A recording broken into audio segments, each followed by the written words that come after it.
Ya, saya bacakan yang ini bahasa Indonesia.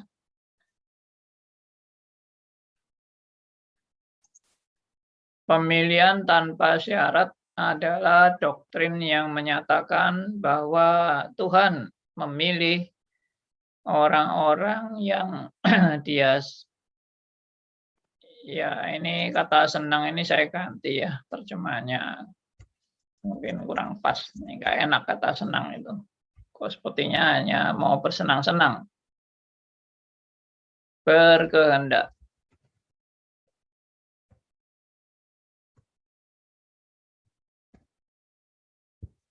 Oke ya, saya ulangi. Pemilihan tanpa syarat adalah doktrin yang menyatakan ya, bahwa bahwa Tuhan memilih orang-orang yang Dia berkehendak untuk membawa pengetahuan tentang dirinya tidak berdasarkan jasa yang ditunjukkan oleh objek kasih karunia-Nya dan tidak didasarkan pada harapannya untuk menentukan untuk menemukan siapa yang akan menerima tawaran Injil. Nah, ini penting ya. Saya ulangi lagi kalimatnya. Jadi doktrin yang menyatakan bahwa Tuhan memilih orang-orang yang Dia berkehendak untuk berkehendak apa? Berkehendak untuk membawa pengetahuan tentang dirinya. Maksudnya memperkenalkan dirinya, ya mungkin singkatnya katanya gitu ya. Jadi berkehendak untuk memperkenalkan dirinya ya kepada orang yang Tuhan pilih tidak berdasarkan jasa. Nah, perhatikan ini. Tidak berdasarkan jasa yang ditunjukkan oleh objek kasih karunia-Nya. Maksudnya ini memang kata-kata ini agak bulat ya karena terjemahan. Jadi tidak berdasarkan jasa dari orang yang dipilihnya ya atau orang yang diberi kasih karunia-Nya. Bukan karena jasa orang itu, tapi karena Tuhan yang pilih orang itu. Tidak juga didasarkan pada harapannya. Nah, ini kalimat selanjutnya ini. Dan tidak didasarkan harapannya untuk menemukan siapa yang akan menerima tawaran Injil. Artinya, ini kalimat-kalimat ini sulit ya, karena mungkin terjemahan Google. Jadi maksudnya itu pilihan Allah itu tidak berdasarkan harapan dari Allah terhadap orang yang dipilih itu untuk menerima Injil. Jadi maksudnya Tuhan itu tidak pasif menunggu ya. Menunggu orang-orang yang Dia harapkan itu kapan orang ini mau pilih Tuhan atau mau menerima Injil yang ditawarkan. Nah, tidak ya. Karena kita sudah bahas semua ya bahwa manusia itu rusak total, manusia itu tidak ada yang memilih Tuhan, tidak ada yang berbuat baik, tidak ada yang mencari Allah, semua orang sudah berbuat dosa. Jadi nggak ada orang yang berinisiatif dari dirinya sendiri untuk berbuat baik. Nah, Allah telah memilih hanya berdasarkan, Allah telah memilih hanya berdasarkan kehendaknya sendiri. Jadi bukan berdasarkan tadi bahwa orang ini bakal berjasa atau orang ini bakal menerima Injil, orang ini bakal berbuat baik, no. Tapi berdasarkan pertimbangan kehendaknya sendiri beberapa untuk kemuliaan dan yang lain untuk kutukan. Roma 9 ayat 15 dan 21. Jadi ada orang yang memang dipilih untuk diberkati, ada orang yang ditentukan untuk binasa. Ya, Roma 9 ayat 15 sampai 21. Dia telah melakukan tindakan ini sebelum dunia dijadikan. Ini juga yang heboh ya. Jadi Allah telah melakukan semua penetapan ini sebelum dunia dijadikan. Berarti sebelum semuanya bertindak apa-apa. Sebelum semuanya berbuat apa-apa. Ya, Efesus 1 ayat 4 sampai 8. Coba kita baca ulang saudara ya, Roma 9 ayat 15 dan ayat 21. Roma 9 ayat 15 dan ayat 21. Boleh Tolong saya, bisa Pak? ada yang mau bacakan? Boleh saya? Silakan Pak Endato. Roma 9 ayat 15. Sebab ia berfirman kepada Musa, Aku akan menaruh belas kasihan kepada siapa aku mau menaruh belas kasihan. Dan aku akan bermurah hati kepada siapa aku mau bermurah hati. Ayat 21. Apakah tukang periuk tidak mempunyai hak atas tanah liatnya untuk membuat dari gumpal yang sama suatu benda untuk dipakai guna tujuan yang mulia dan suatu benda lain untuk dipakai guna tujuan yang biasa? Terus ayat 22 Pak. Jadi kalau untuk menunjukkan murkanya dan menyatakan kuasanya, Allah menaruh kesabaran yang besar terhadap benda-benda kemurkaannya yang telah disiapkan untuk kebinasaan. Ya. Oke. Jadi ini Roma pasal 9 ya. Bapak Ibu kalau mau baca Roma 9 ini kalau mau lebih lengkap ya baca keseluruhan lebih bagus. Ini sangat menekankan kedaulatan Allah. Ya, firman Tuhan berkata, dikatakan ia berfirman kepada Musa, aku akan menaruh belas kasihan kepada siapa aku mau menaruh belas kasihan. Dan aku akan bermurah hati kepada siapa aku mau bermurah hati. Jadi ini menunjukkan apa? Menunjukkan ya Allah itu betul-betul yang berdaulat, yang menentukan semuanya. Nah, kalau misalnya Allah itu tolong mic-nya di mute dulu ya. Jadi kalau misalnya Allah tidak memilih apa-apa, ya udah ya semua manusia dengan sendirinya binasa. Jadi Allah pasti bertindak untuk memilih. Dan waktu Allah bertindak untuk memilih, dia mau menaruh belas kasihan kepada yang dia mau taruh belas kasihan, dan dia mau bermurah hati kepada siapa dia mau bermurah hati itu tergantung Tuhan. Coba lihat ayat 16 ini. Ya, tolong ada yang mau bacakan, siapa saja yang mau bacakan ayat 16 ini yang saya kasih biru ini. Mari.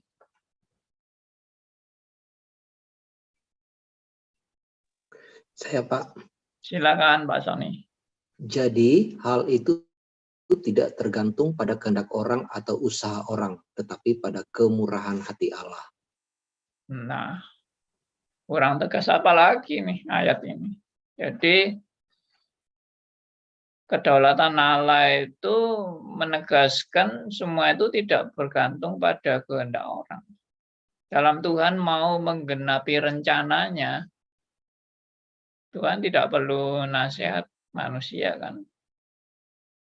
Dan dia berdaulat untuk menentukan siapa yang dia mau selamatkan dan siapa yang tidak.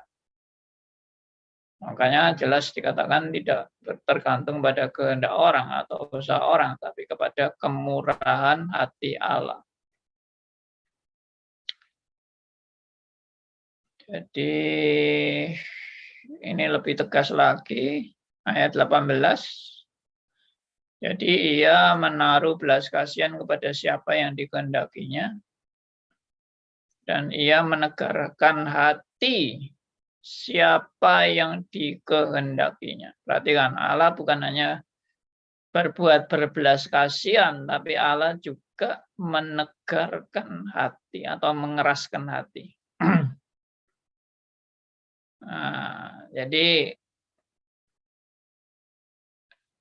yang jelas Tuhan sudah kasih semacam tanda-tanda bahwa kedaulatannya itu yang menetapkan semuanya. Kalau di ayat 21 lebih tegas lagi bahwa apakah tukang periuk tidak mempunyai hak atas tanah liat?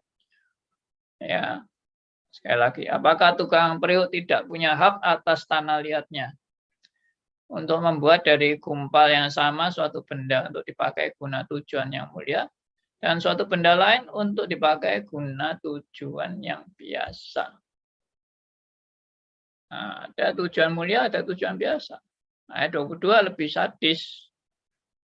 Jadi, kalau untuk menunjukkan murkanya dan menyatakan kuasanya, Allah menaruh kesabaran yang besar terhadap benda-benda kemurkaannya yang telah disiapkan untuk kebinasaan. Perhatikan ini. Yang telah disiapkan untuk kebinasaan. Benda-benda kemurkaan yang telah disiapkan untuk kebinasaan. Sebaliknya, orang-orang yang percaya adalah benda-benda yang disiapkan untuk belas kasihannya, dipersiapkan untuk kemuliaan. Ya. Jadi ada memang benda-benda yang dipersiapkan seperti ini, dan ini adalah mutlak tindakan Allah.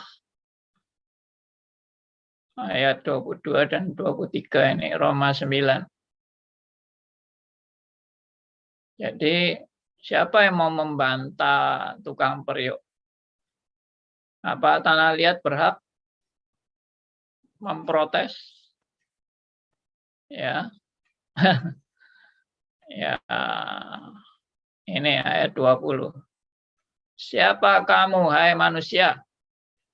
Maka kamu mau membantah Allah. Nah, dapatkah yang dibentuk berkata kepada yang membentuknya, mengapa engkau membentuk aku demikian?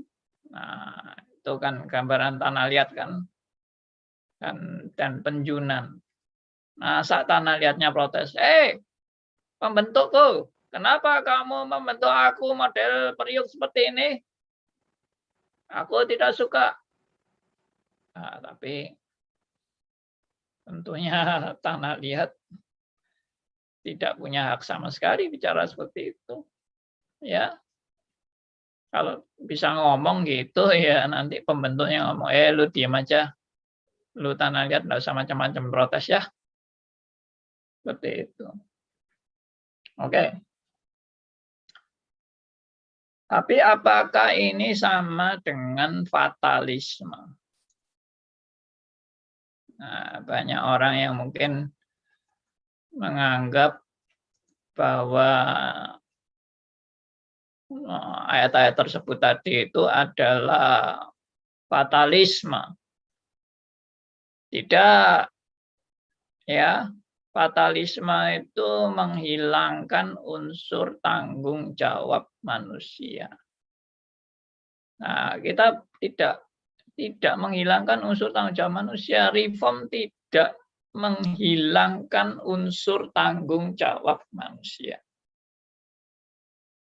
Ini yang saudara perlu tahu ya, bahwa memang reform itu memang meskipun sangat menekankan kedaulatan Allah secara mutlak, tapi itu tidak berarti lalu menghapus tanggung jawab manusia.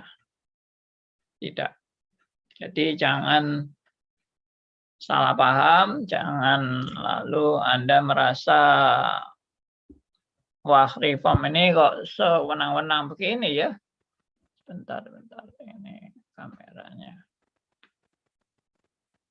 Ya, kok reform ini kok sewenang-wenang, enaknya aja Tuhan itu ngatur ini, ngatur itu. Lalu manusia jadi kayak robot. Nah, tidak, sama sekali tidak. Jadi reform tidak mengajarkan bahwa kita semua jadi seperti robot. Oke. Ya, baik. Kita lanjut ya dari bahan tadi. Nah, ini masih belum selesai tadi bahannya.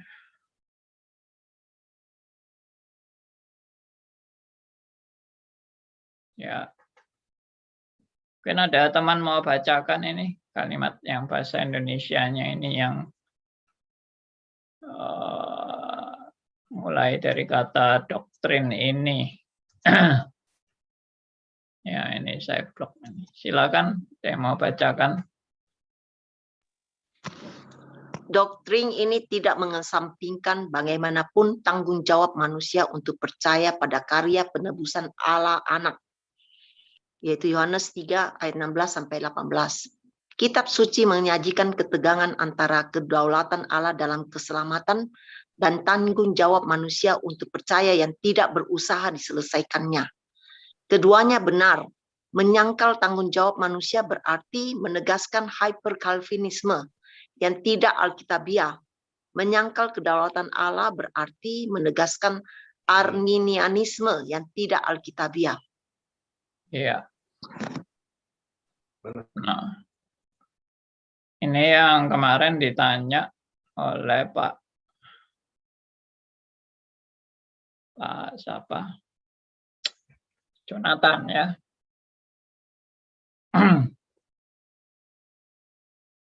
Benar ya Pak Jonathan ya. Saya kok jadi tiba-tiba blank. Ya oke lah. Jadi pertanyaannya kan, gimana dengan orang-orang yang dari tidak percaya menjadi percaya? Bukankah itu keputusan orang itu? Bukankah itu kemauan orang itu? Ya, dan bukankah dia berpindah dari tidak percaya menjadi percaya? Ya, seakan-akan dari kambing menjadi domba. Nah, itu yang saya jelaskan Yohanes 3 ayat 16 sampai ya 16 dulu lah. Yohanes 3 ayat 16 itu saya kaitkan dengan Yohanes 1 ayat 12 sampai 13. Nah, itu baru Anda benar-benar bisa memahami spirit ya yang sebenarnya di dalam menafsirkan Alkitab, bahwa orang bisa percaya karena orang itu bukan sekedar lahir dari manusia. Tapi orang itu bisa percaya karena orang itu lahir dari Allah. Jadi itu sudah suatu statement yang sangat tegas dalam Alkitab, bahwa kalau sampai saudara dan saya bisa percaya, itu karena saudara dan saya adalah orang pilihan. Kalau kita bukan orang pilihan, ya tidak mungkin bisa percaya. Atau percayanya hanya ikut-ikutan. Tidak sungguh-sungguh percaya. Percaya yang semu. Ya, atau ikut-ikutan seperti ya Yudas itu ikut Tuhan Yesus, tapi dia tidak pernah mau percaya bahwa Yesus adalah sungguh-sungguh Sang Mesias. Oke, jadi ini satu hal yang sangat jelas sekali bahwa reform itu menekankan tanggung jawab. Bukan tidak ada tanggung jawab sama sekali. Ya sudah, Tuhan yang memilih kamu, ya sudah, diem aja. Kita tidak respon apa-apa, kita hanya tidur-tiduran aja. Tidak mungkin. Tidak mungkin. Orang yang dipilih Allah akan dibuat gelisah hidupnya. Ya, pada saat pilihan Allah itu mau digenapi dalam hidupnya, dia dibuat gelisah. Dia dibuat untuk mencari dan mencari. Siapa yang membuat gelisah itu? Siapa yang membuat dia mencari dan mencari? Ya Roh Kudus pasti. Karena Roh Kudus sudah bekerja lebih dulu. Dan Roh Kudus sudah melahirkan kembali, kan? Itu yang seperti saya pernah ungkapkan tentang kelahiran kembali. Kita sudah bahas semuanya sesi-sesi yang lalu. Ya, ini sesi ke-37. Ya, sampai mungkin bingung saking banyaknya sesinya. Ini dibahas di sesi berapa, dibahas di sesi berapa. Kita tidak punya ini dokumen untuk membuat list nomor 1 sampai nomor 37 ini isinya apa saja. Wah, ini kalau bisa dibuat listnya itu lalu dibuat detail pembicaraan-pembicaraan kita, luar biasa sekali loh ini. Ini bisa jadi satu buku yang tebal banget. Ya. Jadi membahas seperti ini tadi, 1 Yohanes 3:16. Kaitannya dengan Yohanes 1 ayat 12 dan 13. Saya yakin tidak banyak penafsir yang mengkaitkan Yohanes 3:16 dengan Yohanes 1 ayat 12 dan 13. Bukan saya yang mengatakan ini, lalu saya merasa saya paling hebat atau enggak. Jangan. Tapi maksud saya adalah bahwa ini memang dibukakan Tuhan secara luar biasa. Ini anugerah Tuhan kalau saudara dan saya bisa memahami. Kadang-kadang saya men-sharekan sesuatu, orang bilang, itu apa itu, kita sudah tahu. Sudah tahu tapi nggak ngerti. Buktinya setelah 10 tahun lagi, video atau rekaman saya diputar lagi setelah 10 tahun. Oh, begitu yang maksudnya ya. Padahal itu khotbah saya sudah 10 tahun yang lalu, berarti 10 tahun yang lalu dengar itu nggak ngerti. Lalu setelah 10 tahun kemudian dengar lagi, oh, baru ngerti maksudnya. Nah itulah, bukan saya katakan bahwa saya yang luar biasa, tidak, tetapi memang pengertian orang itu progresif. Jadi jangan sombong, maksudnya, oh saya sudah tahu yang dulu dan tahu yang sekarang, itu bisa beda. Jangan sombong, termasuk saya kan. Saya juga bisa bilang sudah tahu semua, orang saya ini yang belajar teologi. Anda yang nggak tahu apa-apa. Saya sudah tahu, tapi saya tidak mau bersikap demikian karena saya sadar kebenaran itu tidak pernah mentok. Selalu digali, lebih dalam lagi. Nah itu, puji Tuhan. Nah, sekarang tanggung jawab ini saya juga mau menegaskan tanggung jawab ini. Sebetulnya ini ada nanti di poin yang terakhir.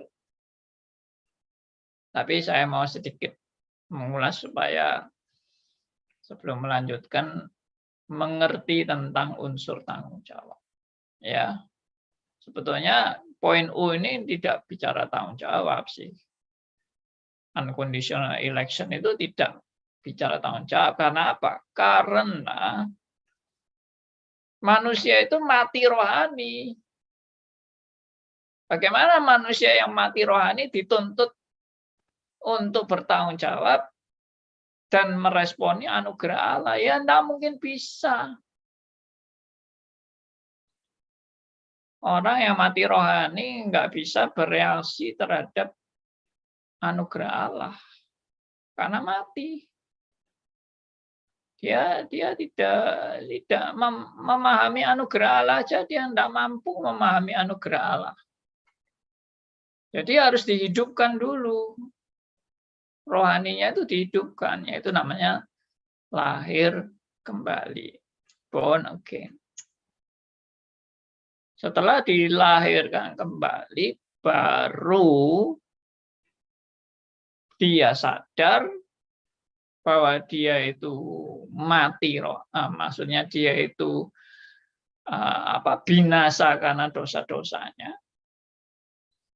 Dan dia baru sadar bahwa dia membutuhkan juru selamat karena segala kebaikannya tidak akan dapat menyelamatkan dirinya. Maka dia akhirnya dipertemukan dengan Kristus. Dan dia menerima Yesus sebagai Tuhan dan Juru Selamat. Itu semua karena Tuhan sudah melahirkan baru. Kalau Tuhan tidak melahirkan kembali, ya nggak mungkin matanya bisa tercelik.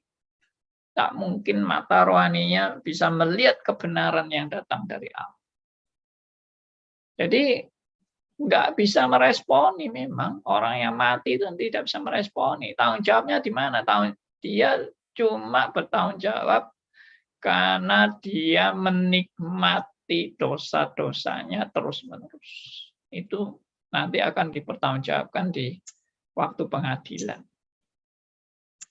Tapi kalau tanggung jawab bisa memilih meresponi anugerah Allah, nggak bisa. Kalau Tuhan tidak membuka mata rohaninya. Nah, ini sangat-sangat penting di dalam memahami doktrin pengajaran reform tentang keselamatan dan khususnya membahas mengenai tulip. Dan ada yang bilang, ya Pak, waktu mulai awal menerima itu dia memang butuh anugerah. Tapi setelah dia menerima, dia punya tanggung jawab bagiannya sendiri. Saya tegaskan kembali, setelah dia menerima anugerah Allah, memang dia harus bertanggung jawab. Dia harus belajar bertanggung jawab. Tapi ada tapinya lagi. Tanggung jawabnya itu pun ada dalam anugerah Tuhan.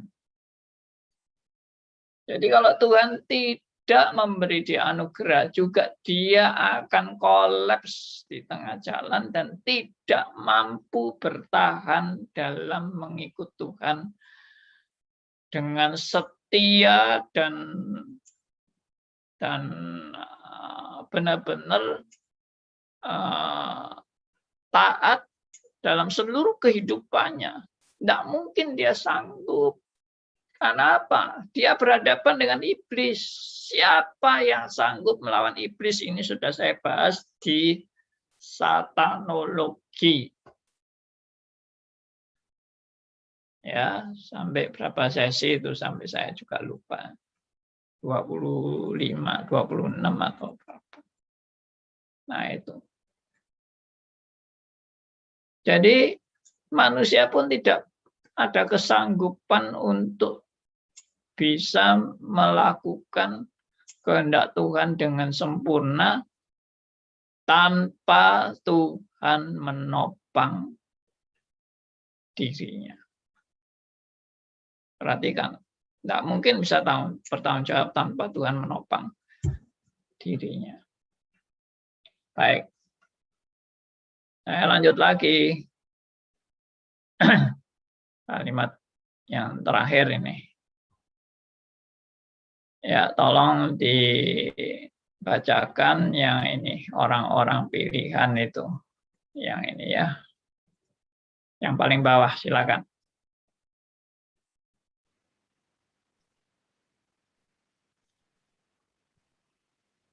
Orang-orang pilihan diselamatkan untuk melakukan pekerjaan baik. Efesus 2 ayat 10.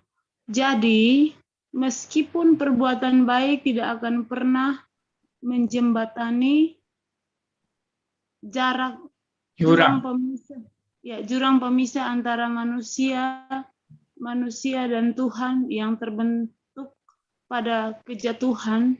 Perbuatan baik adalah hasil dari anugerah keselamatan Tuhan.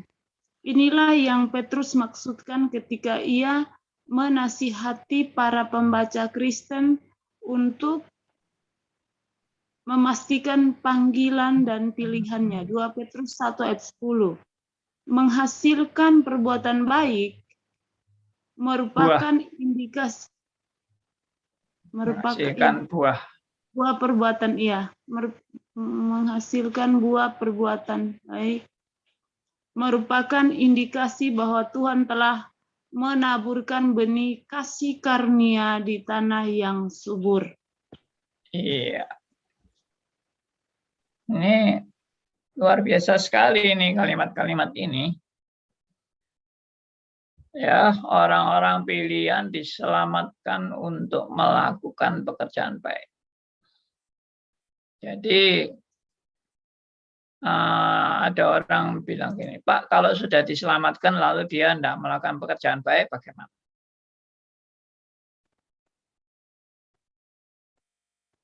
Apakah orang ini akan terus diselamatkan?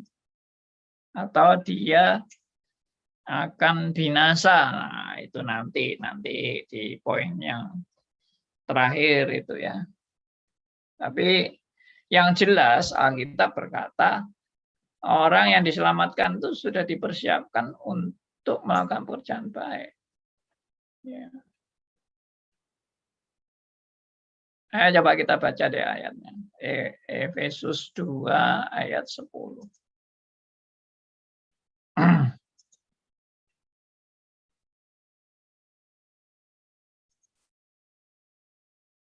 Silakan ada yang mau bacakan Efesus 2 ayat 10. Atau kita baca mulai ayat 8 sampai 10. Ya. Ya, Pak, saya baca. Silakan. Sebab karena kasih karunia kamu diselamatkan oleh iman, itu bukan hasil usahamu tetapi pemberian Allah. Itu bukan hasil pekerjaanmu, jangan ada orang yang memegahkan diri. Karena kita ini buatan Allah, diciptakan dalam Kristus Yesus untuk melakukan pekerjaan baik yang dipersiapkan Allah sebelumnya. Ia mau supaya kita hidup di dalamnya. Nah, jadi siapa bilang reform itu menghilangkan unsur tanggung jawab? Sama sekali tidak. Anda salah paham dengan reform. Kita menekankan dua-dua. Kedaulatan Allah secara mutlak dan tanggung jawab manusia. Tapi tidak ada secara mutlak. Tanggung jawab manusia tidak ada secara mutlak. Tapi kedaulatan Allah pasti mutlak. Kenapa saya katakan tanggung jawab manusia tidak ada yang mutlak? Ya karena manusia kok mutlak bagaimana? Ya memang manusia dituntut bertanggung jawab, tapi sekali lagi manusia bisa bertanggung jawab itu pun adalah kasih karunia Allah. Bukan karena kehebatannya, bukan karena kemampuannya dia, tapi karena benar-benar kasih karunia Allah. Dari ayat 10 ini aja dikatakan karena kita ini buatan Allah, diciptakan dalam Kristus Yesus untuk melakukan pekerjaan baik. Nah, perhatikan, diciptakan dalam Kristus Yesus untuk melakukan pekerjaan baik. Jadi kita tidak diciptakan untuk nganggur, tidak berbuat apa-apa atau melakukan hal yang tidak baik. Tidak, kita diciptakan untuk melakukan yang baik, pekerjaan yang baik. Nah, perhatikan, pekerjaan yang baik itu yang bagaimana? Yang dipersiapkan Allah sebelumnya. Nah, perhatikan, yang dipersiapkan Allah sebelumnya. Jadi perbuatan baik itu yang mempersiapkan siapa? Ya Allah sendiri yang mempersiapkan. Dan dikatakan ia mau, Allah mau supaya kita hidup di dalamnya. Nah, ini tanggung jawab manusia. Tapi kita juga tahu, sekali lagi ya, tanggung jawab manusia itu bukan kemampuan manusia itu sendiri. Itu adalah anugerah Allah. Itu Alkitab, bukan saya yang ngomong. Saya bisa buktikan bahwa perbuatan baik manusia itu adalah anugerah Allah, itu bukan hasil dari si manusia. Kalau gitu bagaimana dia dituntut pertanggungan jawabnya? Tetap ada tanggung jawabnya di dalam meresponi anugerah Allah itu. Ya, bagaimana dia benar-benar berkomitmen, bagaimana dia benar-benar berjuang dengan keras, ya, dengan segala kesungguhan. Tentunya ada tanggung jawab orang Kristen itu bukan dia mengerjakan atau tidak mengerjakan, tidak. Tanggung jawab itu dalam dia nanti akan memperoleh pahala. Ada orang yang kerja keras pangkat 3, ada orang kerja keras pangkat 2, ada orang kerja keras pangkat 1. Semua kerja keras. Karena anak Tuhan kalau tidak kerja keras pasti akan dihajar oleh Tuhan. Untuk dia akhirnya menyadari bahwa dia harus kerja keras buat Tuhan. Ya. Amen. Karena tidak ada itu anak Tuhan diciptakan untuk nganggur. Bahkan untuk merusak pekerjaan Tuhan. Pasti kalau dia merusak pekerjaan Tuhan, hobinya, pasti bukan anak Tuhan. Anak setan yang merusak pekerjaan Tuhan. Oke. Jadi itu pasti bukan hasil kita itu. Pasti. Jadi yang membedakan kerja keras itu nanti pahalanya itu.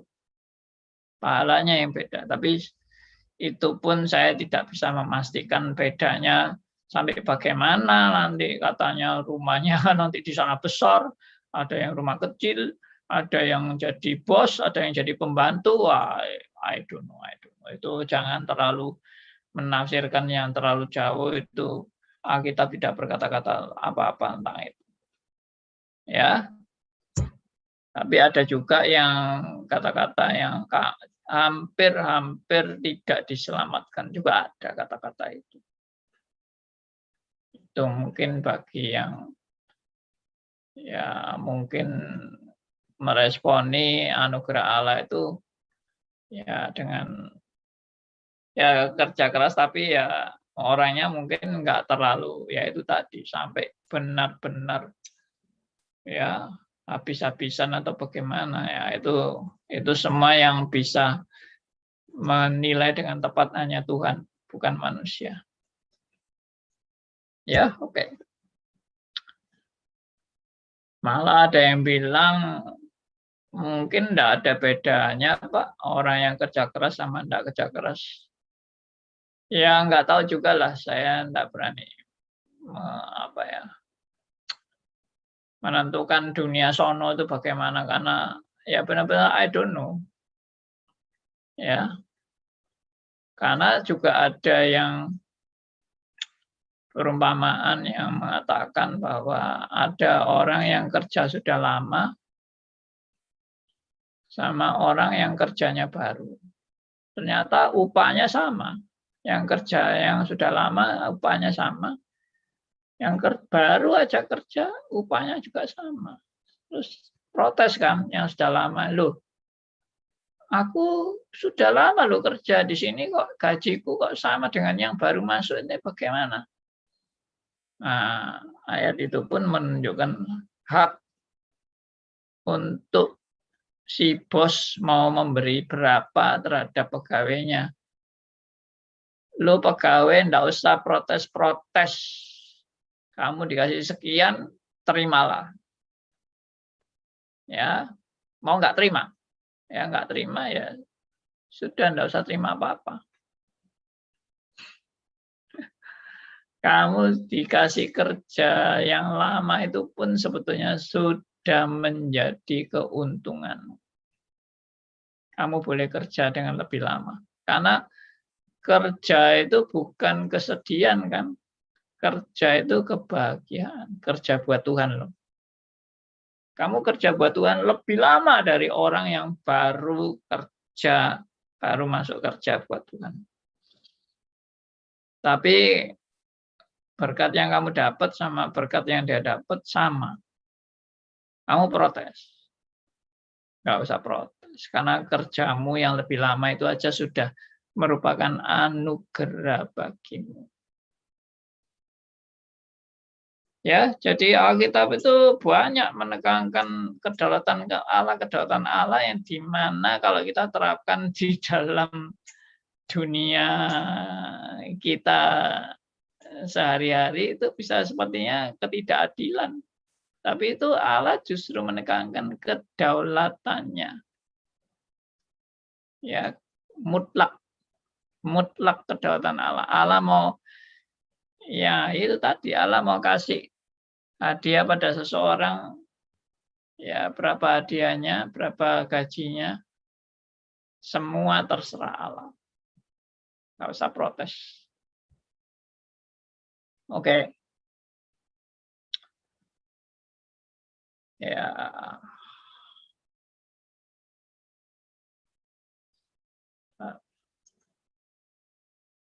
Baik.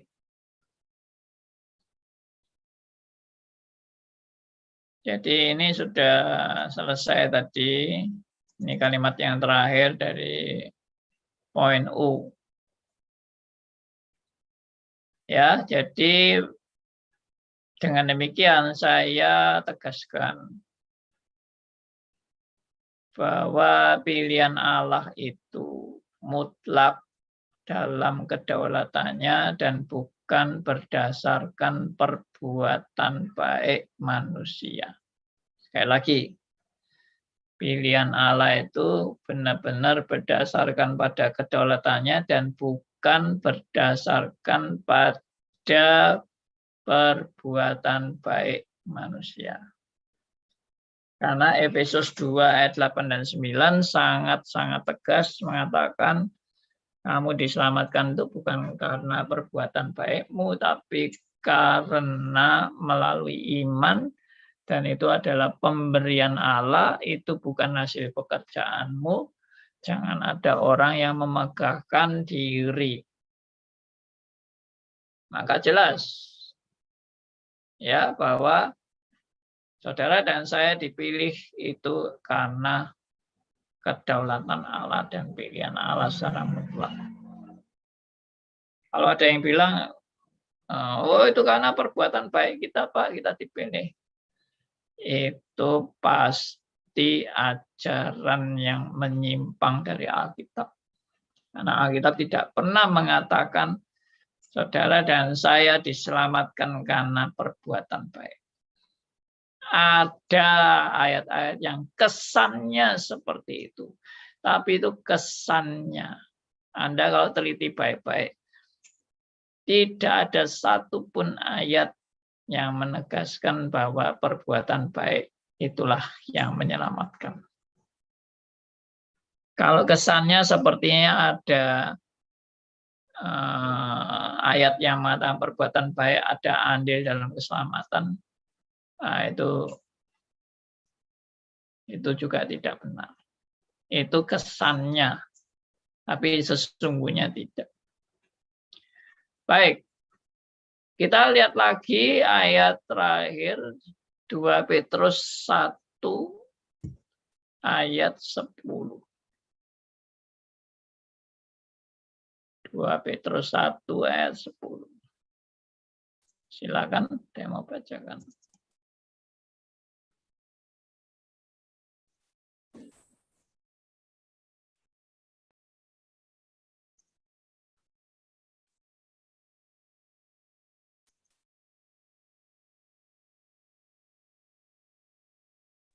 Hah?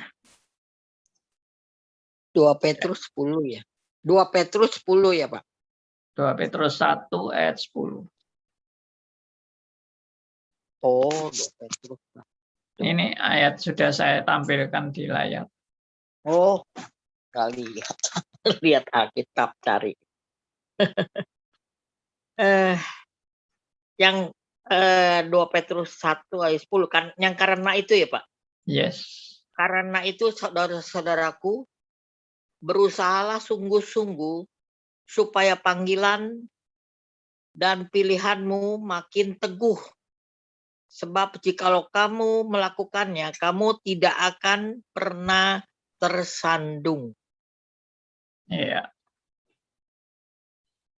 Nah, ini kelihatannya ini kan menekankan usaha kan. Ya, berusahalah sungguh-sungguh supaya panggilan dan pilihanmu makin teguh. Sebab jikalau kamu melakukannya, kamu tidak akan pernah tersandung.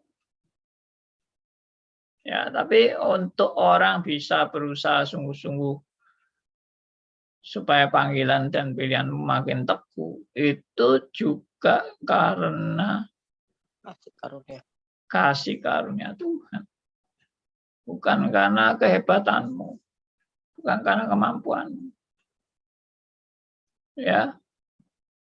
Nah, ayat yang amat sangat jelas dan sudah bolak-balik kita bicarakan ayat ini. Ya, Filipi 2 ayat 12 dan 13.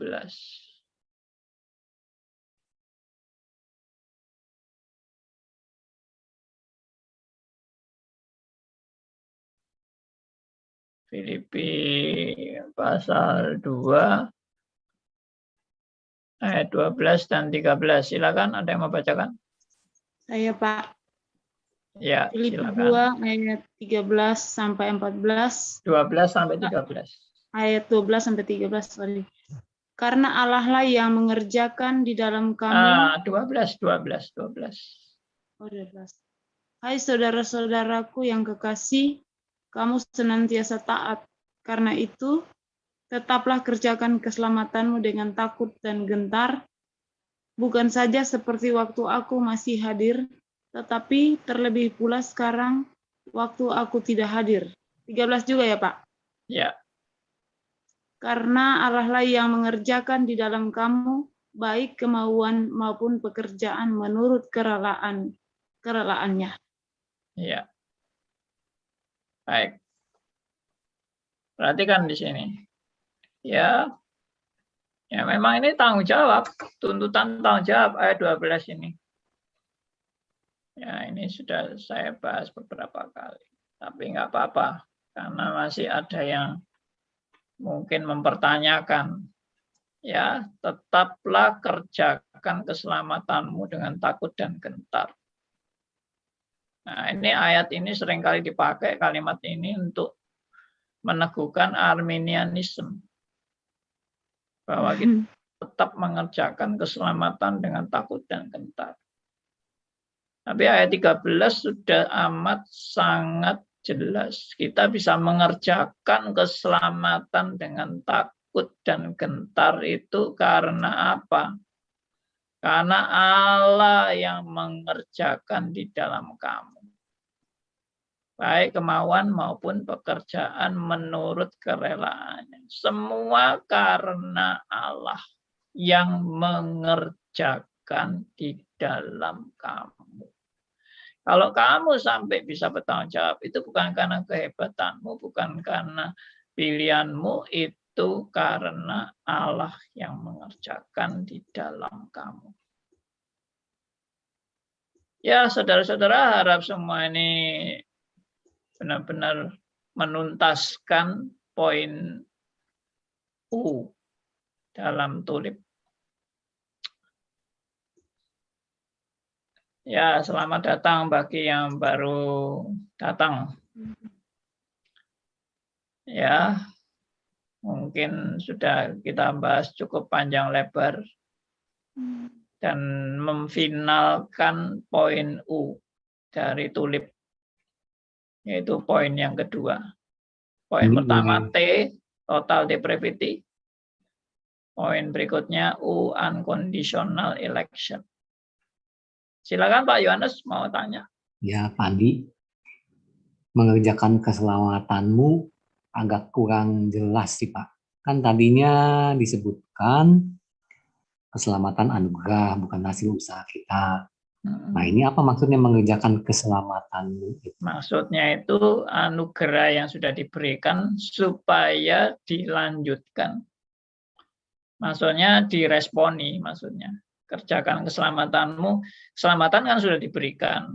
Sekarang kerjakan. Nah, itu. Maksudnya dikelola untuk selanjutnya.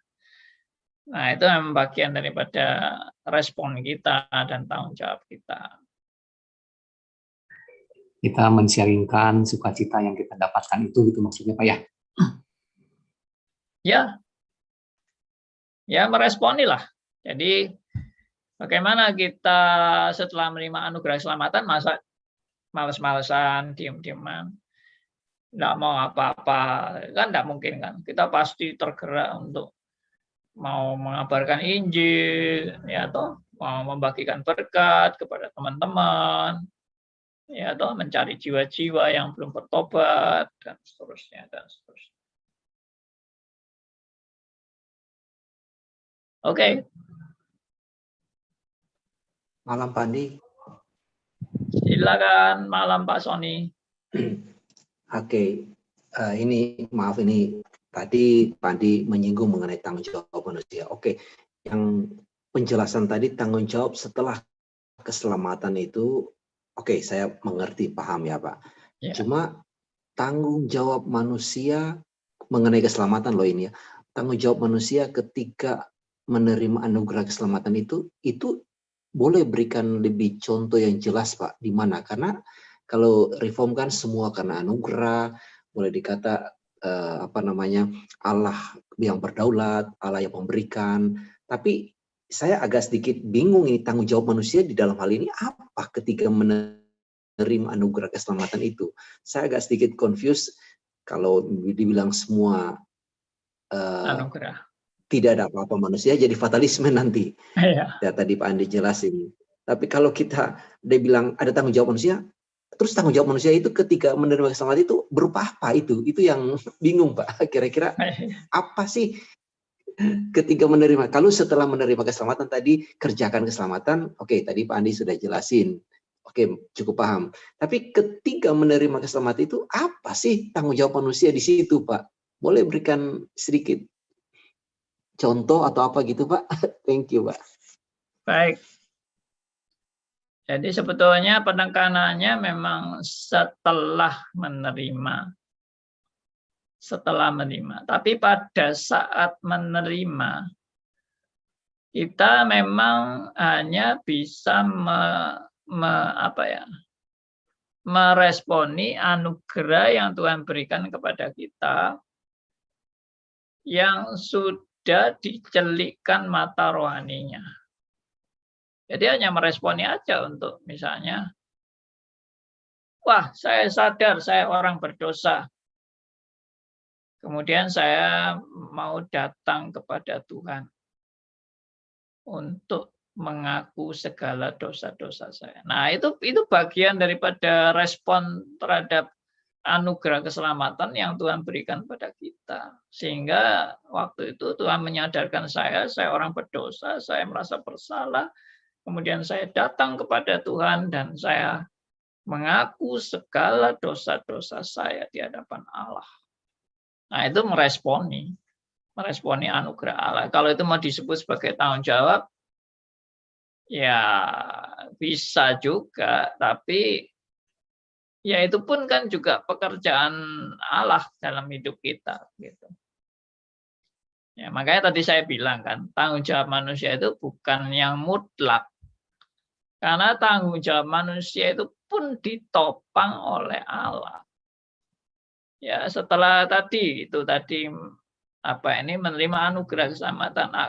Saya mau kerja keras ya, kuadrat 2, kuadrat 3, pangkat 2, pangkat 3, pangkat 4 itu respon saya terhadap anugerah. Tapi waktu saya nanti mengerjakan itu, entah pangkat 2, pangkat 3, atau pangkat 4, atau dan seterusnya, itu pun adalah anugerah Allah kalau saya bisa meresponi dengan pangkat 2, pangkat 3, dan seterusnya. Maksudnya menjalankan tanggung jawab itu.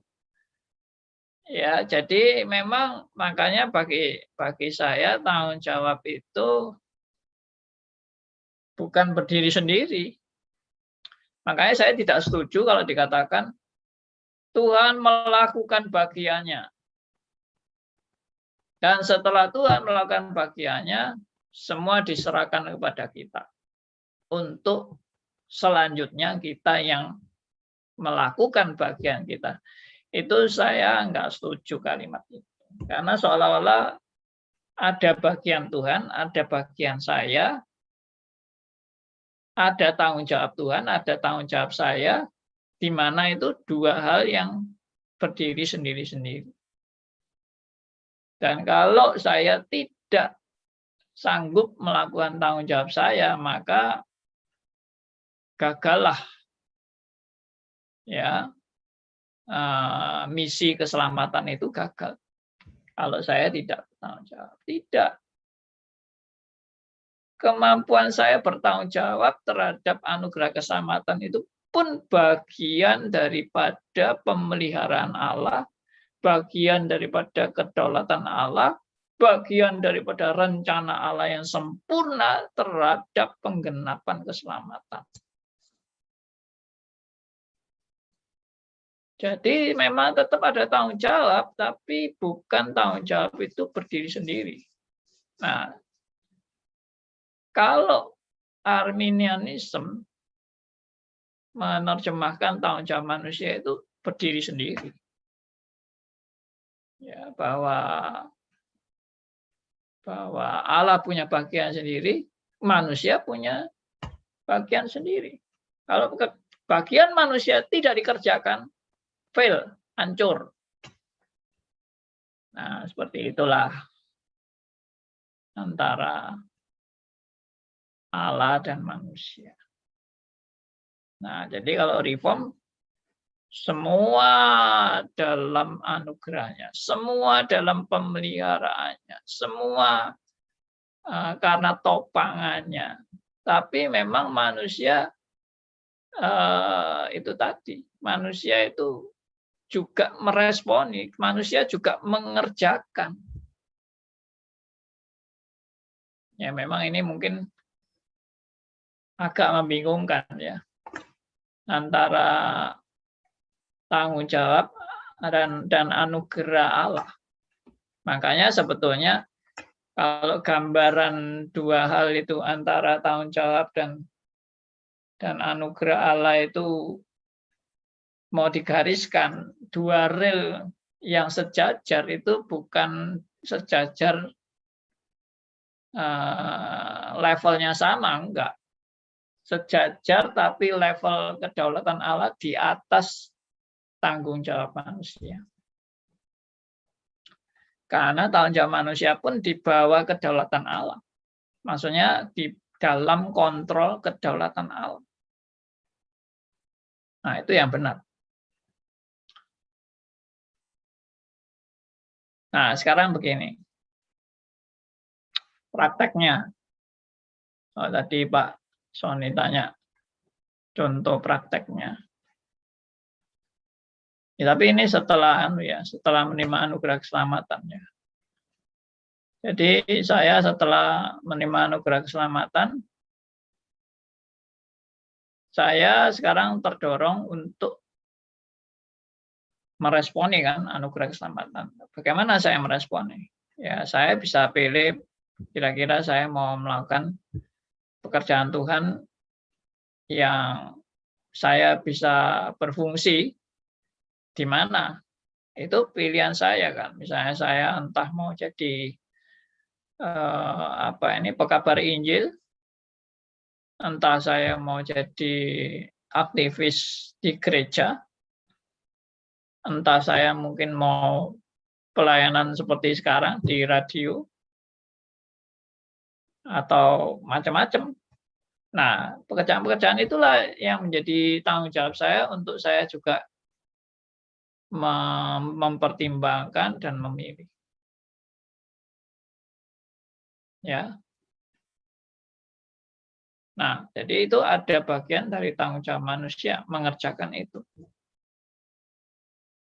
Kemudian bagaimana saya juga mengendalikan, belajar untuk tanda petik ya, mengendalikan kedagingan saya yang masih bercokol dalam hidup saya antara peperangan manusia lama dan manusia baru dan manusia lama. Jadi ini adalah bagian tanggung jawab saya untuk saya juga bergumul terus di hadapan Tuhan untuk antara pergumulan antara manusia baru dan manusia lama.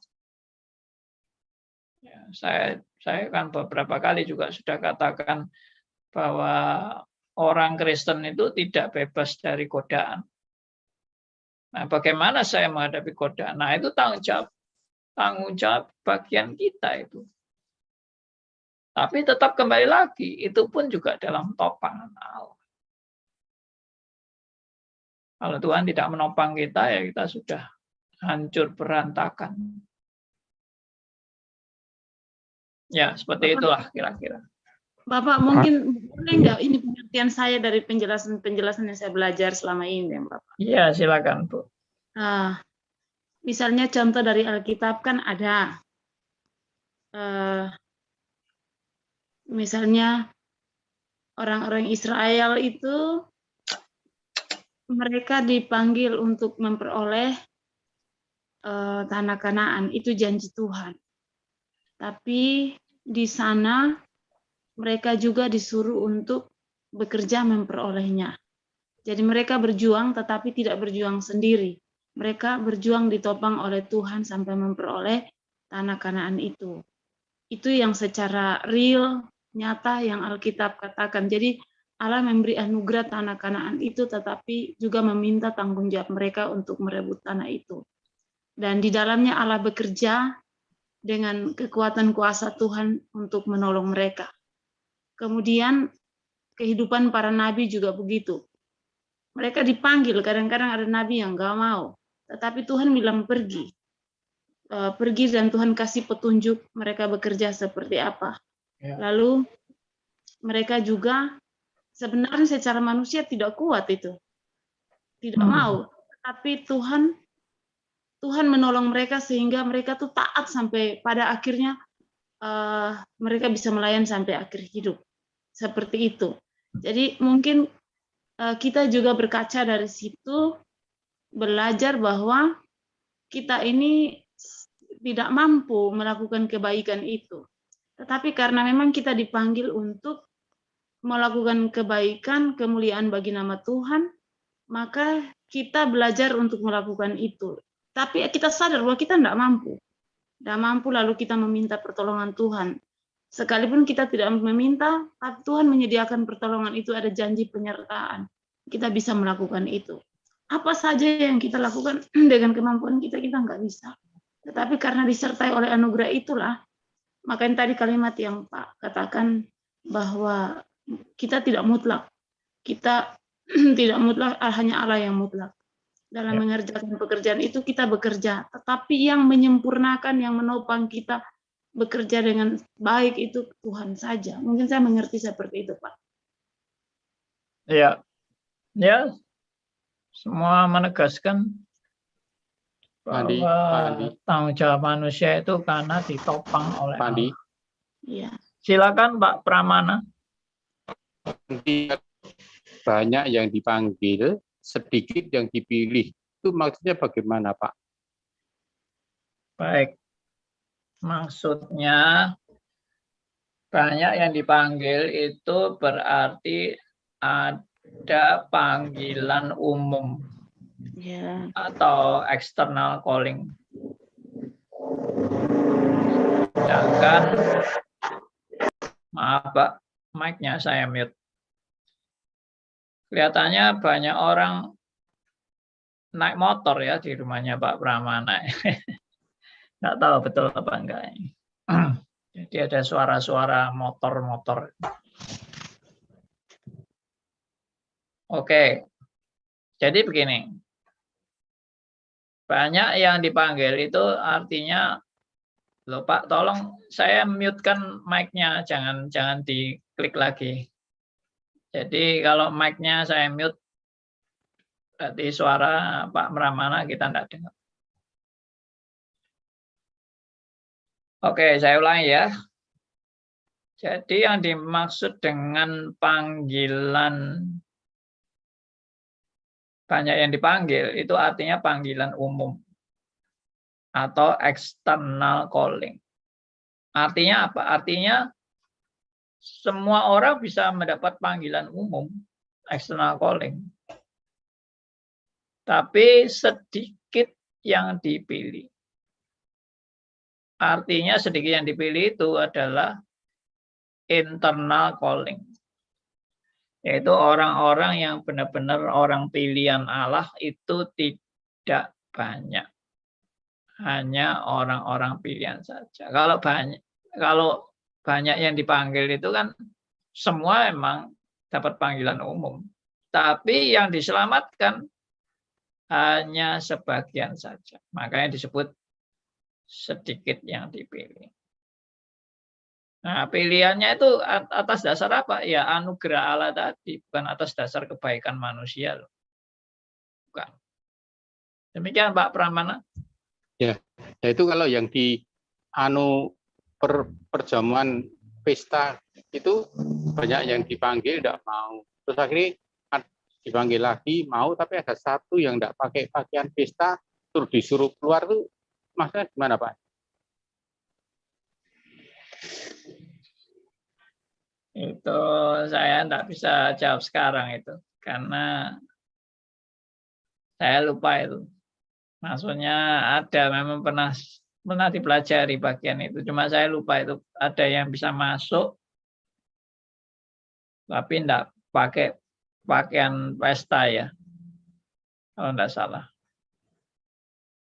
Lalu disuruh keluar. Nggak tahu. Saya tidak bisa jawab dengan persis. Nanti saya khawatir kalau saya jawab sekarang saya salah nanti. Jadi saya harus teliti dulu baik-baik. Mungkin kalau ada yang tahu ayat itu, silakan bisa menjawab. Mungkin gini loh Pak Andi. Waktu itu kan banyak orang diundang-undang nggak mau. Terus ada orang asal-asalan diundang Pak, di orang jalanan, orang pokok ada ketemu orang langsung dipanggil, ketemu orang langsung dipanggil. Otomatis kan nggak mungkin Pak semua dipanggil secara mendadak mau pakai pakaian apa, kan pasti pakaiannya seperti apa adanya gitu Pak. Masuk sehingga kenapa ada orang yang nggak pakai pakaian kemanten kok suruh keluar, dalam arti ya itu ceritanya Pak. Secara mendapatnya saya tidak tahu Pak detailnya. Cuma ceritanya secara makulnya itu Pak. Nah, ya. Tapi artinya apa kan itu yang saya tidak jelas. Ya tahu artinya tidak tahu Pak. Cuma Pak saya jelaskan semua orang dipanggil pakaiannya sembarangan semua gitu Pak. Itu yang maksudnya Pak. Mungkin tetap nggak layak Pak. Nggak layak. Ya semua kan nggak layak memang.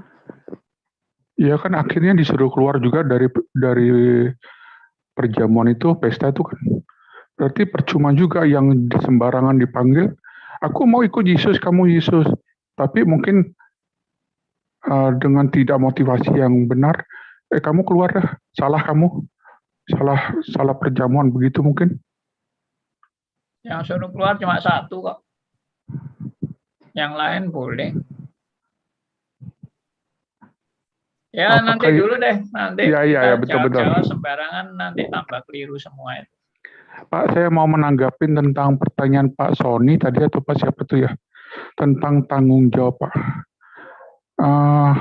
Ada satu wacana berpikir bahwa kita harus mencari jiwa. Itu kata mencari itu sangat-sangat menjebak kognitif kita Pak. Mungkinkah kata kita mencari jiwa itu adalah merupakan sumbangan dari Arminianisme?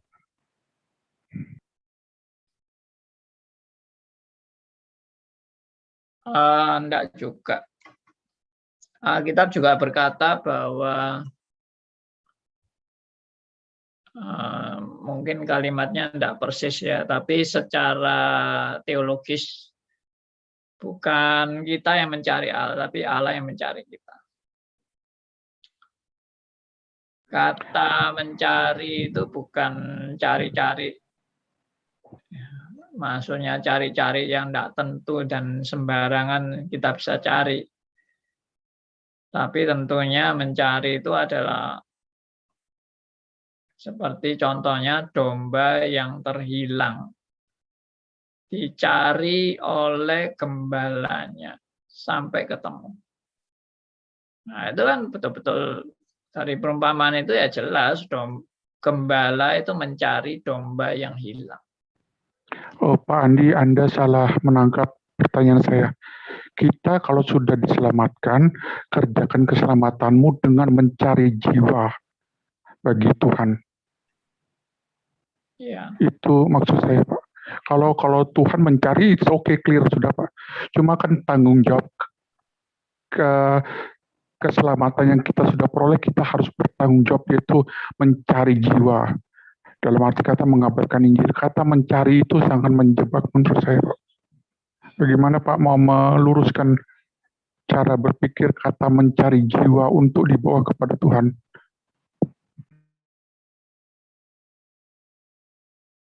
Ya, bagi saya no problem ya. Kata mencari jiwa. Karena kita kan memang nggak tahu siapa yang selamat, siapa yang tidak selamat. Kita memang nggak tahu domba-domba yang dipersiapkan Allah bagi kita itu di mana dan siapa saja. I don't know. Dan aku harus giat dalam mencari. Tapi kalau sampai aku nanti menemukan, ya itu jelas bukan karena saya yang menemukan, itu semua karena Tuhan yang sudah memilih orang itu, dan Tuhan yang juga menuntun orang itu bisa ketemu saya untuk saya beritakan Injil. Nah, semua sudah di dalam tuntunan dan bimbingan Tuhan. Jadi saya nggak tahu maksud Pak Elia menjebak apa, I don't know. Jadi kita yang bekerja mencari, Pak. Bukan kita sebagai alat untuk mewartakan Injil. Dan akhirnya si domba yang akan merespon, oh ya, dan seterusnya dan sebagainya. Kata kita yang mencari jiwa itu, kan kita aktif, Pak. Sebetulnya kan bukan kita yang digerakkan untuk hanya sekedar mewartakan beri kabar tentang Yesus yang baik dan benar, yang sebenarnya tentang Yesus. Cuma kita hanya jadi alat. Kata mencari itu aktif, Pak, gitu maksudnya. Itu yang menjebak, Pak, gitu loh, Pak.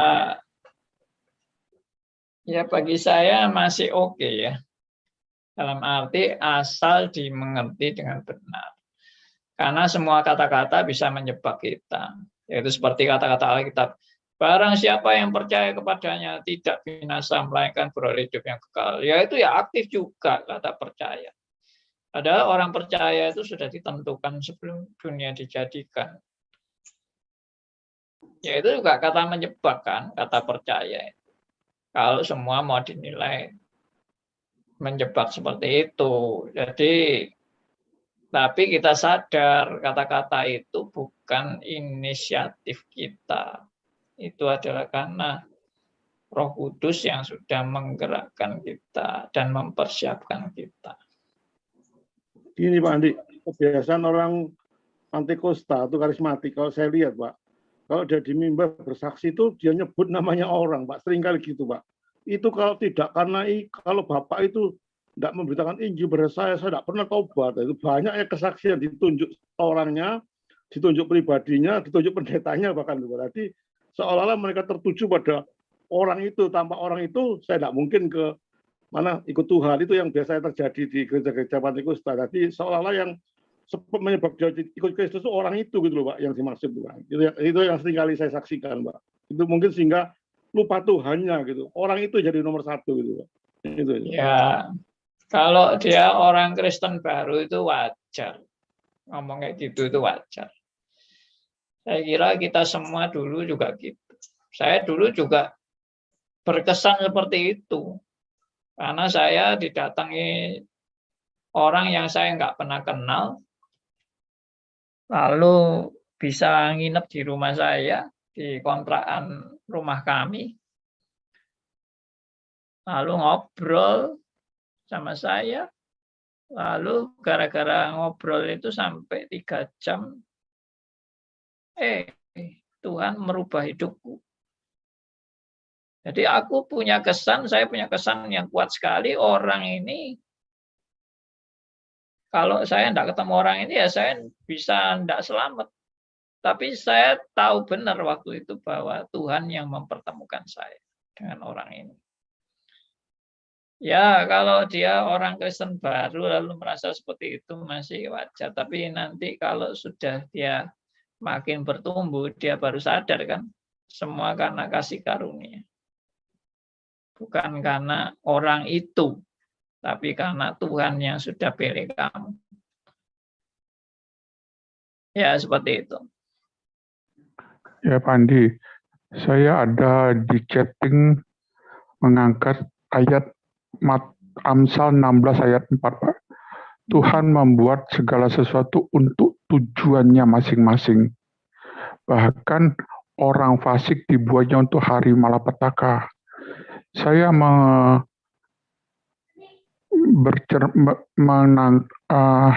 mengambil tentang topik 11 murid, Pak. Pada saat 11 murid dipanggil, 12 murid ya, 12 murid dipanggil, dia belum tahu tujuannya Tuhan memanggil dia.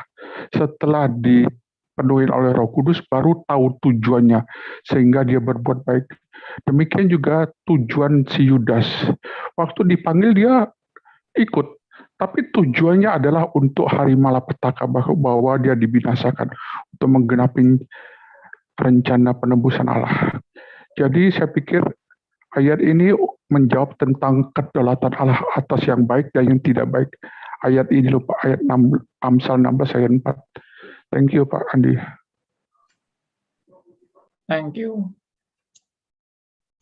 Ya, itu sama dengan Roma 9 tadi. Ya, Allah membuat benda-benda yang satu dipersiapkan untuk kemuliaan, yang satu disiapkan untuk kebinasaan. Ya, itu memang ayat Alkitab. Ya, termasuk Amsal 16 ayat 4 ini. Jadi memang gini ya. Orang kalau baca ayat kayak gini nih, wah, Tuhan tuh kok kejam ya. Tuhan kok sadis ya. Tuhan kok sewenang-wenang ya. Memperlakukan manusia kayak boneka, seenaknya sendiri. Nah, itu kesannya. Kesannya seperti itu. Tapi kita tidak memperkenalkan Allah yang mempermainkan manusia. Dan dengan seenaknya lalu mau ya dengan istilahnya buat mainan lah gitu. Itu kan tidak ada di Alkitab itu kata-kata bahwa Allah membuat manusia seperti mainan-mainannya atau robot-robotnya. Enggak. Allah begitu menciptakan manusia dengan begitu luar biasanya menurut gambar dan rupa Allah. Dan Allah juga menghargai manusia ya yang diciptakannya itu dengan diberi wewenang yang amat sangat kedudukan yang amat sangat istimewa dibandingkan semua ciptaan. Nah, itu Allah. Ya. Tapi memang karena di dalam penetapannya yang sempurna, ya, Allah tidak salah dalam mendesain. Nah, itu nanti sampai kepada kejatuhan manusia dalam dosa. Wah, itu nanti panjang lebar. Saya enggak mau lari ke sana. Saya mau fokus kepada unconditional election. Pilihan yang tidak berdasarkan pada kondisi apapun dalam rencana menyelamatkan umat manusia. Oke ya. Ada yang mau meresponi lagi? Silakan. Kok enggak terasa ini sudah 57. Silakan Pak Stefanus. Ya, tadi meresponi pertanyaan dari Pak Sony mengenai contoh-contoh yang konkret. Kita belajar dari Paulus. Dia menganggap apa yang di belakang itu merupakan sampah. Dan dia terus berlari menuju kepada tujuan yang kekal dan ada duri di dalam daging dia. Dia terus berjuang. Jadi ada satu usaha yang mana kita telah menerima anugerah Tuhan dan kita terus berjuang untuk kita supaya hidup dalam kebenaran. Terima kasih. Ya. Dan itu pun adalah anugerah Tuhan. Kalau sampai kita punya kesadaran berjuang, kesadaran untuk bersungguh-sungguh dalam Tuhan, itu pun anugerah Tuhan. Only by grace. Pak Andi, supaya tuntas Pak dari pembicaraan malam ini.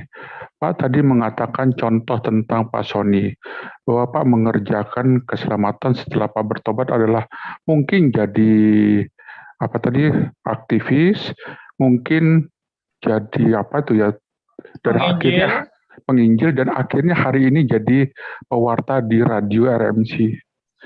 Nah, pertanyaan saya Pak, dalam kaitannya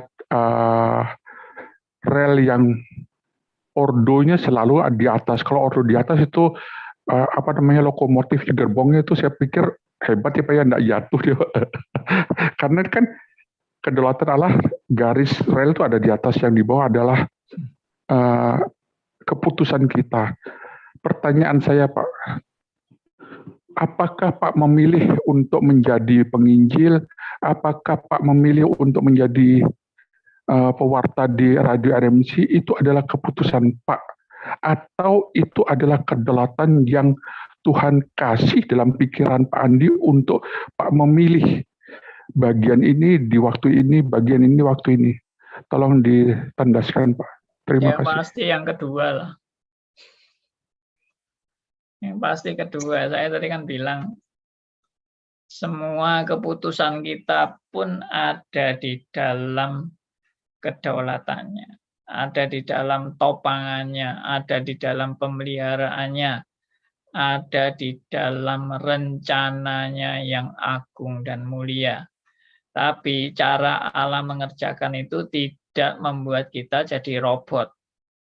Ya, tidak membuat kita lalu semua sepertinya otomatis, tidak pakai mikir. Ya, seperti printer bergerak-gerak itu karena semua sudah diprogram. Sehingga printernya nggak usah mikir, jalan sendiri. Tidak, kita bukan printer. Kita juga bukan robot. Tapi kita itu, cara Tuhan bekerja pada kita adalah dengan memulihkan kesadaran kita. Saya juga pakai istilah dengan menormalkan kesadaran kita.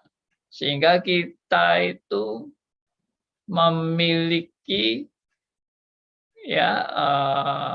pengenalan akan kebenaran, dan kita diarahkan untuk memilih pekerjaan yang Tuhan sudah tetapkan sebelumnya bagi kita.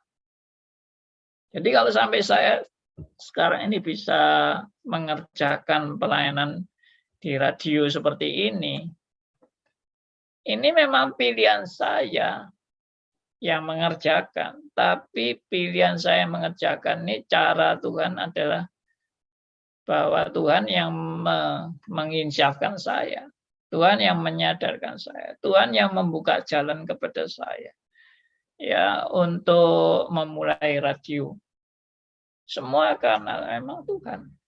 Ya, kenapa saya kok punya beban pelayanan radio? Ada latar belakang tertentu dalam hidup saya, masa lalu saya. Ya, saya orang latar belakang teknik, ya, di elektro, dan saya memang hobi untuk bisa utak-utik, ya, radio pemancar dan sebagainya. Dulu saya juga ikut orari, ya, waktu saya masih di di universitas, ya, elektro, seperti itu. Jadi semua Tuhan yang menuntun. Ya, kalau bukan Tuhan yang nuntun, ya saya sudah tersesat kemana-mana, sudah terhilang. Setuju, Bapak, setuju. Ya, Jadi, oke. sorry Pak, jadi kalau boleh saya menyimpulkan bahwa setiap bata kehidupan kita itu sebetulnya merupakan skenario Tuhan, begitu ya. Untuk di periode ini bagaimana, dan untuk di periode yang akan datang itu bagaimana. Yang itu merupakan keputusannya Pak Andi juga, tapi merupakan tanda kutip disetir dalam kedaulatan Tuhan. Tanda kutipnya itu yang mungkin membingungkan. Thank you Pak Andi. Ya. Bukan disetir, diarahkan. Arahkan, Pak, benar. Atau dibimbing. Di remote control Pak, bukan ya? Bukan yoga. Oh, enggak. Remote control itu condong jadi robot tanpa saya bergumul. Saya ikut bergumul, saya ikut berpikir, saya ikut memilih.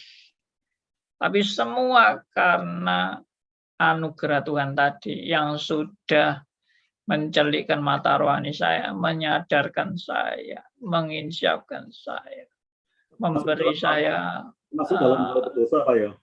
Bimbingan apa? Termasuk dalam kondisi jatuh dalam dosa Pak ya? Oh iya. Wah, ini sudah dalam ini nanti. Pak Martin tuh terakhir baru ngomong, dia pinter dia supaya tidak lama dia ngomong. Ada aja Pak. Oke, sudah lebih 5 menit ini saudara. Waduh. Pak Andi, tadi saya nggak gitu kedenger yang nomor 2 apa sih maksudnya, yang tadi Pak Eli yang bicara, terus Pak Andi bilang yang nomor 2. Maksudnya kalau nggak salah yang nomor 2 jadi apa ramalan Pak Andi, Pak Sony akan jadi hamba Tuhan, Pak. Wah, ini kok kesimpulannya bisa ngalur ngidul ini. Om Malani nonton YouTube. Wah, habis ini Om Malani. Om Malani bahaya nih. Kesimpulannya Pak Sony jadi hamba Tuhan loh, Pak. Saya sih dinubuatkan oleh Om Malani. Yang muda-muda. Hamba Tuhan kan spesial di mimbar Pak Andi. Pak Andi. Jadi hamba Tuhan itu kita jadi sakti dimanapun kita berada. Saya sih doain Pak yang muda-muda bisa terus belajar dan terus berdoa menjadi dipakai oleh Tuhan. Daripada yang saya dengar-dengar dari YouTube apa-apa adu ambaradul. Lebih baik yang benar jadi hamba Tuhan. Yang dipanggil. Betul. Ya Pak Sony, Pak Martin tuh Elia. Ya bisa lah. Doain aja Pak, kita yang tua-tua kita doain aja. Nah, itu Bulani sudah mau berdoa itu. Buat Pak Elia, buat Pak Sony. Ya Pak Martin tuh ya. Martin. Ya, Pak Liman. Ya. Iya, Pak Liman. Ya udah. Yang tua juga. Yang tua juga hamba Tuhan loh. Nah, Pak Keki nggak terima tuh. Yang tua juga hamba Tuhan tuh. Bukan hanya yang muda-muda aja. Pak Keki. Bulani jangan menghina yang tua ya. Yang tua tersinggung loh. Pak, generasi yang akan datang itu dong Pak, kasih kesempatan Iya kan? Iyalah. Ya. Tapi kalau tua masih bisa dipakai ya, kan Bulani kan enggak mundur juga kan. Iya. Stephen Tong 83 masih dipakai terus. Nah, itu. Oke, puji Tuhan ya. Kita sudah membahas poin U, unconditional election. Jadi memang manusia semua rusak total, tidak ada kebaikan sedikit pun dalam diri manusia untuk dia bisa punya andil dalam keselamatan. Maka Tuhan yang memilih. Dan kalau Tuhan tidak memilih, tidak ada seorang pun bisa selamat. Dan kalau Tuhan sudah pilih, nah itu. Pilihannya ini apa? Pilihan untuk semua orang atau pilihan yang terbatas? Ya. Nah, itu kita bahas hari Kamis yang akan datang. Apakah pilihan Tuhan untuk semua orang atau hanya terbatas pada orang-orang pilihan saja? Oke, sampai jumpa saudara. Ya, mohon maaf kalau kesempatan rekan-rekan yang lain belum sempat bicara. Tapi saya percaya saudara akan, kalau mengikuti terus, saudara pasti dapat berkat yang banyak. Puji Tuhan. Saya serahkan untuk yang berdoa Pak Kegi ya. Silakan doa buat kita semua. Oke, mari kita berdoa. Bapa di surga, terima kasih firman yang kami telah dengar melalui hamba-Mu Andi Halim. Kita bisa belajar terus untuk menggali firman-Mu sedalam-dalamnya. Terima kasih ya Tuhan pada malam hari ini. Semuanya ini kasih karunia Kau telah memberkati kepada kami. Demi nama Tuhan Yesus Kristus, penebus dan juru selamat kami yang hidup. Kami berdoa. Amin.